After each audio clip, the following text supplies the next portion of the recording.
रामपुर में किसान गेहूं, धान और गन्ना जैसी पारंपरिक फसलों को छोड़ रहे हैं और अपने खेतों में आलू बुखारा और सेब जैसी फसलें उगाने में जुटे हुए हैं, इस उम्मीद के साथ कि शायद उनके द्वारा उनकी आर्थिक स्थिति ठीक हो सके।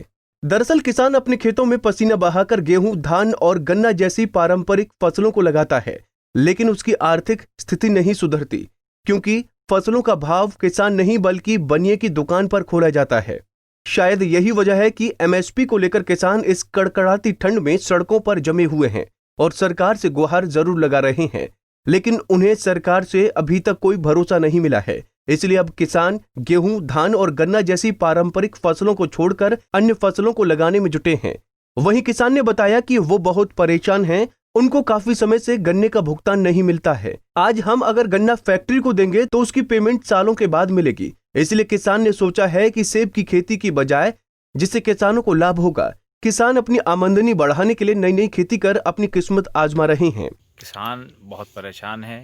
किसानों को गन्ने का भुगतान नहीं मिलता समय से। अगर आज हम गन्ना फैक्ट्री को देंगे तो गन्ने का पेमेंट सालों के बाद मिलेगा। ज़रूरत हमें आज है। दूसरा, गेहूं का रेट होगा 1800 रुपये और किसान को मिलता है 1100 रुपये। धान का रेट होगा 1800 रुपये, किसान को मिलता है 1000। तो जो फसल के दाम हैं वो किसान को नहीं मिल रहे हैं। इसलिए किसान ने सोचा, किसान ज़्यादातर सोच रहे हैं कि हो सकता है शायद इसमें हमें फ़ायदा हो जाए, बगिया लगा लें, सेब की बगिया लगा लें, आलू बुखारे की बगिया लगा लें।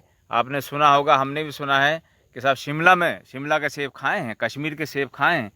अब हमारे किसानों ने सोचा है कि यहाँ सेब की खेती करके देखा जाए, हो सकता है कि इससे कुछ लाभ हो जाए। तो किसान जो है तरह तरह के पैंतरे आजमा रहा है अपनी आमदनी बढ़ाने के लिए, लेकिन बहुत मेहनत के बाद भी किसान वहीं का वहीं है, कर्जदार बना हुआ है।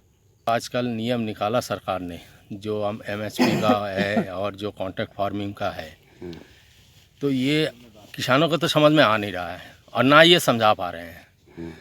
जो आज हमारे बॉर्डर पे, दिल्ली बॉर्डर पे भीड़ लगी हुई है, इस भीड़ पे हमें जाने भी नहीं दिया जा रहा है। हमको एक एक लोगों को टारगेट किया जा रहा है कि आप लोग ना जाएं। अगर ये हमें छूट दे तो पूरा दिल्ली के आसपास कम से कम 20 किलोमीटर भर जाएंगे। चारों तरफ 20 किलोमीटर तक किसान हो जाएंगे, क्योंकि किसान इतना परेशान है।